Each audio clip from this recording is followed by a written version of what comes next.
Búið hefur mörg undanfarin ár lagt inn úrvalsmjólk og fyrirmyndarbú samkvæmt úttekt Mjólkursamstöðunnar. Með þessari ofuráherslu á umgengni og ásýnd erum við að reyna að marka okkur ákveðna sérstöðu sem mikilvægt þegar kemur að því að selja þínar afurðir beint. Þú þarft að vera með eitthvað að selja, jákvæð upplifun þess sem fer heim á snyrtilegt bú með vel fóðruð og hirtu búfé getur klárlega gert gæfu muninn.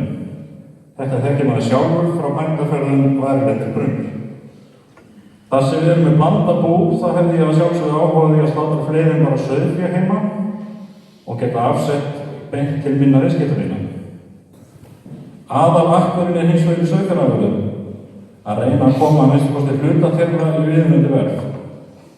Undanfarin 3 ár höfum við fækkað fénu ca. 25% og tekið mikið til í fjárstofninu. Reynt að hámarka þann arð sem hver og ein ær skilar inn í reksturinn.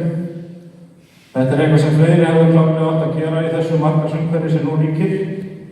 Þá væri staðan verulega önnur.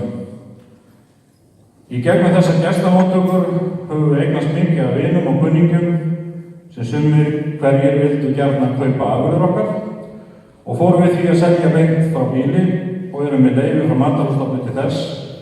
Það er að taka skrokkana heim og geyma í frysti, sé þess þörf og selja þess vegna frá okkur alltaf árið kring. Þetta jókst talsvert 2015 og 2016 árið 2016 fóru 50 skrokkar frá okkur með þessu móti. Síðasta haust féll þessi sala hins vegar verulega niður, aðallega vegna þess að verðlegging á sláturkostnaði frá okkar sláturleyfishafa hækkaði upp úr öllu valdi sem var til þess að okkur féllist eiginlega hendur og drógum okkar mestu út úr þessari sölu. Í annan stað var ég ekki alls kostar sáttur við þetta fyrirkomulag þar sem okkur ábúendum búinu finnst við finna talsverðan mun á heimtekna kjötinu og svo því sem við lógum heima til okkar einkaneyslu og þá sérstaklega hvað varðar verðina. Það var því hálf kjánalegt að vera að selja hjá sig gæfa afurð en ekki í þeim gæðum sem að vissi að hægt var að ná með annarri meðhöndlun. Ekki má gleyma þeim möguleikum og virðisauka sem liggja í slátrun fullorðinna áhuga, en þar eru verðið slík hörmung út úr afurðastöð að ef við náum að selja annað hreinleiður ráni erum við komin í heildar innleggsverðið og gott betur en það.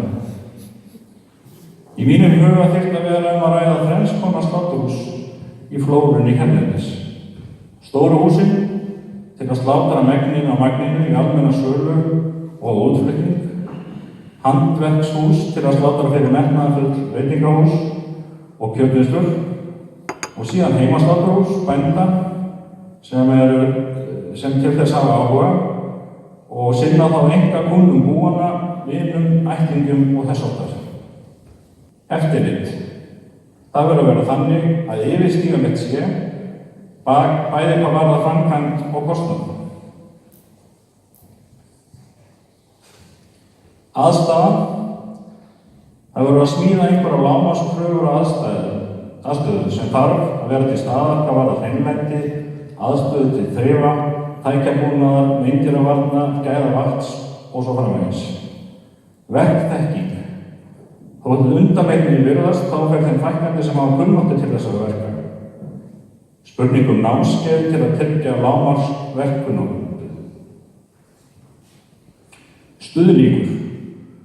Undanfarið hefur stuðningur ríkisins til sauðfjárræktar færst æ meira yfir á innlagt kíló, þrátt fyrir ábendingar mjög margra bænda að skynsamlegt væri að hafa hann minna tengdan sjálfri framleiðslunni, meðal annars til að draga úr framleiðslukostnaðinum sem af þessu hlýst.